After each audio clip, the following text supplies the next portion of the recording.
Hello guys, आज चाहिँ हामी शिवरात्रि मेलामा जाँदैछौँ। नानी, म अनि हाम्रो फ्यामिली है, आमा अनि आन्टीहरू, ठुली मम्मीहरू, भाउजूहरू धेरै हुनुहुन्छ। हामी चाहिँ मेला हेर्न जाँदैछौँ। आज चाहिँ हामी माथि जुन कुट्टी भन्ने ठाउँ है, माथि चाहिँ शिवरात्रिको मेला लाग्ने ठाउँ, जुन कि सती देवीको चाहिँ त्यहाँ पतन भएको थियो कि अङ्ग चाहिँ पतन भएको थियो। अनि हामी चाहिँ मेला जाँदैछौँ। यसरी सिडीमा चढ्यौँ अनि सिडीमा चढेर चाहिँ माथि लगभग हामी चाहिँ बिहान 9 बजे चाहिँ हिँडेको घरदेखि। हामी चाहिँ हिँडेर गएको है, गाडीमा नगएको। मम्मीहरूले बोल्बोल गर्ने कारणले त्यसरी हिँड्दै गएको थियौँ। हामी यसरी हिँड्दै गयौँ। लगभग हामी 12 बजेतिर माथि पुगेका थियौँ है। धेरै लामो छ बाटो। हामी सिडी गन्दै गएको।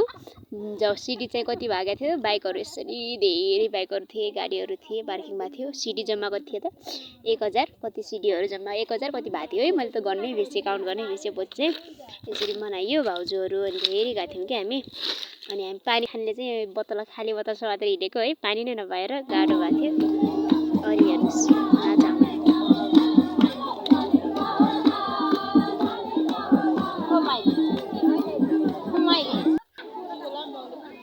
मान्छेहरू चाहिँ भिडभाड छ है। आज चाहिँ शिवरात्रिमा हेर्नु ती लाइन लागेर मान्छेहरू कति टाढा टाढाबाट लाइन लागेर पूजा गर्नको लागि रेडी भएको छन् है। हेर्नुहोस् कति धेरै छन् है। धेरै हाम्रो दिदीहरू पनि आउनु भएको थियो। दिदीहरूसँग पनि भेटघाट भयो। धेरै साथीहरू थिए, हामीसँग भेटघाट भयो। अनि अन्तिममा चाहिँ हामी हेर्दा थाकेर हामी चाहिँ फर्क्यौँ। छिटै नै फर्क्यौँ। हामी 3 बजी चाहिँ छिटै फर्केर आएको। अनि हामी फर्कदा चाहिँ धेरै मान्छेहरू फर्किँदै थिए बाटोमा। हेर्नुहोस् त ल, हाम्रो हिँड्नै गाह्रो भएको थियो कि हामी कोचाकोच गरेर जुन कि दगलादगल गरेर हिँडेको। हामी चाहिँ खाना चाहिँ नास्ता चाहिँ हामीले आइसक्रिम खायौँ।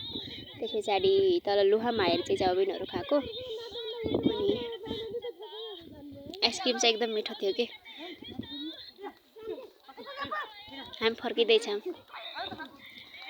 हजुरहरूलाई हाम्रो भिडियो कस्तो लाग्छ कमेन्ट गरिदिनु है। हाम्रो चाहिँ यो तेर्सो भिडियो हो। हाम्रो चाहिँ अन्त्यहरू धेरै रमाइलो हुन्छ कि, नाच्ने गाउने है। यति हेरेर गाउँदै हुन्छ अहिले।